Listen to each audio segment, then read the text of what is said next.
Ciao ragazzi, io sono Riccardo, bentornati nel mio canale YouTube. Oggi leggeremo di nuovo il volantino della Lidl con le uscite comprese fra il 18 aprile e il 24 aprile 2022. Ci sono tanti utensili interessanti, torna la taglierina al plasma e troveremo un nuovo compressore verticale da 50 litri. Quindi mettiamolo sul bancone e vediamo cosa troveremo appunto lunedì 18 aprile 2022. Iniziamo. Dunque andiamo direttamente a pagina 18 del volantino e nella prima pagina in alto a sinistra come primo articolo troviamo la taglierina al plasma, tagliatrice al plasma. Serve per tagliare il metallo, si può tagliare acciaio ferroso, si può tagliare alluminio, è molto versatile e molto pratica. Questo tipo di utensile è adatto per sostituire sia il flex che tutti gli altri tipi di utensili da taglio. Si possono tagliare tondini, si possono tagliare lastre, si possono tagliare scatolati eccetera, anche se a differenza della smerigliatrice angolare il taglio soprattutto su spessori elevati non è proprio pulitissimo, ma ci permette di eseguire dei tagli articolati, cosa che con altri tipi di utensili da taglio è quasi impossibile da ottenere, e soprattutto grazie alle dimensioni della torcia ci permette di tagliare in tutti quei punti dove una smerigliatrice angolare, viste le dimensioni, non riuscirebbe ad arrivare. Funziona tramite compressore ed è un utensile elettrico che produce scintille, quindi va usato come si fa per la saldatrice utilizzando sia una maschera da saldatore che dei guanti, perché producendo calore i pezzi si surriscaldano. Costerà 139 euro, quindi 10 euro in più rispetto alla versione che vi ho recensito un po' di tempo fa. Troverete un video nel mio canale YouTube e vi lascerò il link nel primo commento nella descrizione per poter vedere questo articolo, le varie prove, insomma le mie impressioni. Avrà un raggio plasma con regolazione elettronica e una corrente di taglio regolabile da 15 fino a 40 A. Nella parte posteriore c'è anche l'alloggiamento per poter inserire il tubo dell'aria compressa che viene dato in dotazione, più un manometro che ci permette di regolare la pressione in ingresso, e lavora con una pressione di esercizio regolabile da 4 fino a 4 bar e mezzo. In dotazione troverete anche 3 involucri dei bruciatori, 3 elettrodi, praticamente gli accessori che si avvitano nella parte frontale della torcia, il tubo flessibile per l'aria compressa, più un distanziatore. È un accessorio che ci permette di mantenere la distanza corretta e costante dal pezzo da tagliare, dotato di alcune rotelle, quindi ci permette anche dei movimenti molto fluidi. Un prodotto davvero interessante, ma per poterlo utilizzare dovete avere un compressore. A breve vi recensirò anche il modello performance dotato di compressore incorporato, ma quello è un altro argomento e lo troverete più avanti nel mio canale. A destra di questo prodotto ritorna la fresatrice verticale, uscita da poco tempo, riproposta a 39 euro, avrà un numero di giri regolabili a vuoto da 11.000 fino a 30.000 e una potenza del motore nominale di 1200 watt. Anche questa ve l'ho recensita e anche per questa vi lascerò il link nel primo commento e nella descrizione. Ha una battuta a revolver in 6 posizioni, quindi questa torretta ci permette di regolare 6 profondità differenti e in dotazione verranno date 6 frese per legno, 2 pinze di serraggio con diametri differenti, più una battuta parallela che avrà una regolazione micrometrica che permette di distanziarsi in modo preciso dal bordo del legno che dobbiamo fresare, quindi indicata per lavori di precisione. Inoltre in dotazione verranno date anche l'adattatore per l'aspirapolvere, un accessorio che ci permette di utilizzarlo come un compasso, chiavi a brugola, chiavi per poter stringere le pinze, eccetera. Andate a dare un'occhiata alla recensione per vedere come si comporta. In basso a sinistra nella stessa pagina invece a 9,99 € un set di punte per trapano, ma sono punte per trapano con diametri abbondanti da utilizzare prevalentemente con trapano a colonna. Mi pare che il diametro maggiore arrivi forse a 25 mm e sono delle punte specifiche per metallo. A destra troviamo set di viti e tasselli della Fisher, notoriamente di ottima qualità, a 4,99 €. In alto sulla destra, quindi nella pagina successiva, ritorna anche la molatrice da banco a 39,99 €. Sarà dotata di una mola sulla destra che permette di smerigliare, comunque lavorare su metallo e altri materiali che possono essere smerigliati, ma con lavorazione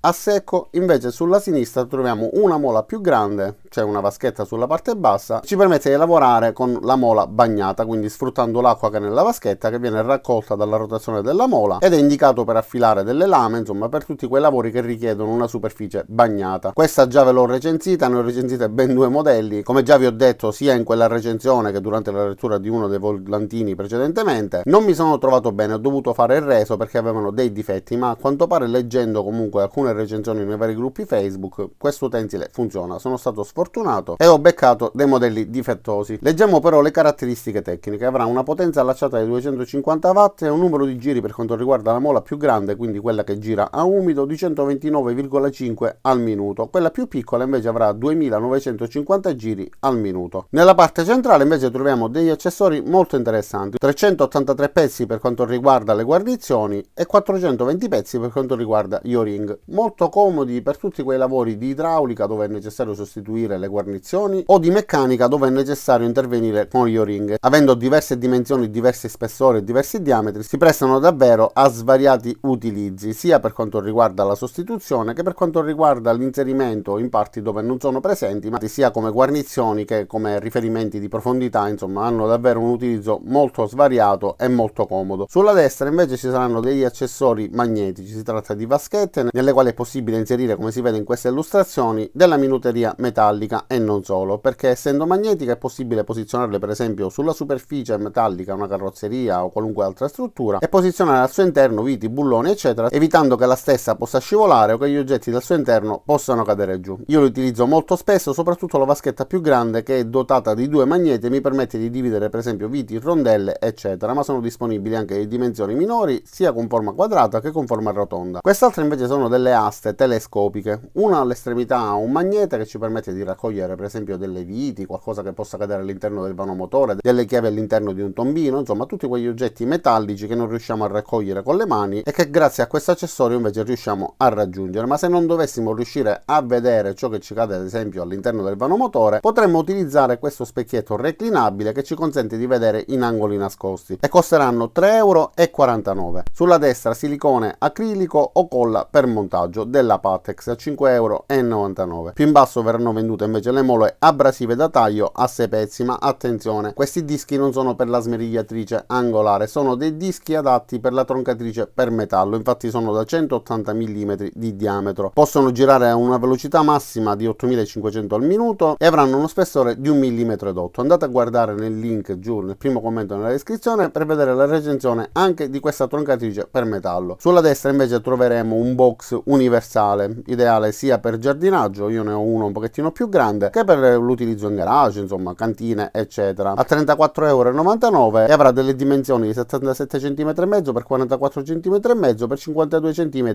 e 7 ed una capienza di 160 litri. Io mi sono trovato benissimo con questo tipo di box universale, solo che essendo un pochettino più grande si è imbarcato leggermente il coperchio, ma devo essere sincero, ho messo degli oggetti per evitare che col vento si aprisse e quindi questo ha contribuito ad imbarcarsi, ma è plastica quindi era praticamente inevitabile. Nella pagina successiva invece troviamo degli articoli per l'aria compressa. Come primo articolo, come novità, troviamo un compressore verticale da 50 litri. Novità per quanto riguarda questo modello, un compressore verticale da 50 litri era uscito recentemente, però era un modello differente, più potente e a mio avviso anche leggermente più indicato per un utilizzo all'interno di un piccolo laboratorio. Questo sarà per la foto in prospettiva, ma mi sembra che sia sottile ed alto. Può contribuire a sbilanciare leggermente il baricentro, considerando che sulla parte alta c'è pure il motore che pesa, e inoltre, non essendo riportate le dimensioni nelle caratteristiche tecniche, non riesco a capire se un prodotto del genere per esempio possa entrare sotto ad un bancone che solitamente è inferiore ad 1 metro. Se si sceglie un compressore verticale solitamente per occupare poco spazio, quindi riuscire a nasconderlo sotto un bancone sarebbe davvero ideale, ma se è troppo alto in questo caso potrebbe non riuscirci. Comunque avrà una pressione massima di 10 bar e una capacità di aspirazione di soli 240 litri al minuto, una quantità effettiva di aria in uscita di soli 70 litri al minuto. L'altro modello da 50 litri aveva un'emissione di 96 o 95 litri al minuto e un'aspirazione di 260 o 280 litri al minuto, non ricordo, comunque indubbiamente superiore a quest'altro. Costerà 159 € e avrà un motore senza olio silenziato. Avrà due innesti per l'uscita dell'aria compressa, uno ci permetterà di regolare la pressione, quindi tramite una rotella, e avremo la possibilità di controllare la pressione in uscita tramite un manometro, l'altro invece avrà un'uscita libera non regolabile. L'altro manometro invece ci indicherà la pressione al suo interno. Sulla base saranno presenti due ruote per poterlo trasportare, più due piedini in gomma per stabilizzarlo. Ovviamente è presente anche la valvola per poter far fuoriuscire l'eventuale condensa che si formerà al suo interno, e la formazione di condensa è una caratteristica di tutti i compressori. In dotazione verranno date anche un tubo a spirale da 5 metri, una pompa per pneumatici con manometro incluso, il raccordo per poter innestare il tubo, più 4 adattatori, e avrà una potenza di 1500 watt. È una novità interessante, spero solo che l'altezza non sia eccessiva. Sulla destra invece a 89 euro troviamo una valigetta con all'interno alcuni accessori e alcuni utensili che funzionano ad aria compressa, anche se effettivamente molti di questi utensili con questo compressore funzioneranno male o comunque non daranno il meglio di sé. L'avvitatore a percussione per esempio funziona bene, io l'ho testato in un'officina meccanica ed è davvero molto potente. Tra l'altro conosco un meccanico che lo aveva comprato per curiosità e alla fine lo sta utilizzando con soddisfazione quasi quotidianamente, ma utilizzandolo con un compressore di ottima qualità, con delle ottime prestazioni, che sia professionale, quindi all'interno di un'officina. Con un compressore con queste prestazioni dubito che riesca a svitare delle ruote di un'automobile. Poi ci sarà un trapano scalpellatore, anche in questo caso è necessaria una buona portata di aria e le prestazioni potrebbero essere molto più basse di quello che ci aspettiamo. Stessa cosa per quanto riguarda la levigatrice ad aria compressa, invece l'avvitatore a cricchetto penso che potrebbe funzionare bene. All'interno della valigetta comunque ci saranno 71 pezzi fra punte per lo scalpellatore, accessori per la levigatrice ad aria compressa e innesti vari. Più in basso invece a 12,99 € troviamo un altro set composto da 11 pezzi da utilizzare sempre con il compressore, quindi una pistola per il gonfiaggio degli pneumatici dotata pure di manometro e una pistola per il soffiaggio, più alcuni accessori per poter gonfiare salvagenti, canotti, eccetera. Nella pagina successiva a 34,99 €, quindi venduta singolarmente, troviamo la pistola, l'avvitatore a percussione ad aria compressa. Stesso discorso fatto poco fa. Vi lascerò anche il link nel primo commento nella descrizione per poter vedere una recensione nella quale lo utilizzo e nella quale ha dimostrato di essere un buon prodotto. Più in basso troviamo la pistola sabbiatrice ad aria compressa a 14,99 €, anche questa ve l'ho recensita, non vi faccio tutta la ramanzina, ma vi invito a guardare il link giù nel primo commento e nella descrizione per vedere la recensione. Sulla destra arti articoli recensiti, tubo per aria compressa con avvolgicavo automatico e unità di manutenzione per aria compressa. Questo non so se sarà la stessa versione che vi ho già recensito, perché in quella versione era possibile separare le due unità e quindi utilizzarle indipendentemente una dall'altra. Invece nella versione che è uscita successivamente alla mia i due prodotti sono separabili ma non sono sfruttabili indipendentemente. Speriamo che sia la versione con la filettatura all'interno. Per quanto riguarda invece l'avvolgicavo automatico per aria compressa, sinceramente non so questa versione come sia, ma io ne ho possedute ben 3 versioni e effettivamente, a parte la prima che era un po' plasticosa, comunque funzionava bene. Hanno il tubo che non è robustissimo, se utilizzato all'interno di un piccolo laboratorio ci permette comunque di raggiungere punti distanti, però è un tubo di sezione sottile, delicato, che se per caso viene calpestato o se si attorciglia, viene piegato eccetera, insomma potrebbe danneggiarsi, ma se trattato bene, se assemblato bene, potrebbe essere una buona soluzione. Costa poco, quindi non possiamo aspettarci di trovare un avvolgitubo professionale, però una versione in particolare aveva anche delle perdite di aria, quindi collegato al compressore ascoltate bene, vedete se perde aria. Inizialmente sentirete un fruscio perché la pressione si va distribuendo all'interno del tubo e in base a come è arrotolato potrebbe perdere un po' di tempo, ma poi deve smettere di fare questo fruscio, altrimenti vuol dire che ci saranno perdite di aria. Non accade nulla, non è pericoloso, però provoca l'avvio continuo del compressore, insomma non dovrebbe avere assolutamente spifferi e perdite di aria. E allora ragazzi, innanzitutto voglio ricordarvi di seguirmi anche nei vari social, quindi Telegram dove pubblico tante offerte, insomma tante novità anche riguardanti il canale, Instagram eccetera. Il volantino come avete visto è molto ricco, abbiamo tanti utensili, sia utensili elettrici che utensili ad aria compressa. Spero che questo video vi sia piaciuto, vi invito ad iscrivervi al mio canale, mettere mi piace al video, cliccare sulla campanella qua giù per attivare le notifiche e ci vediamo a tutti i miei prossimi caricamenti. Ciao da Riccardo e a presto!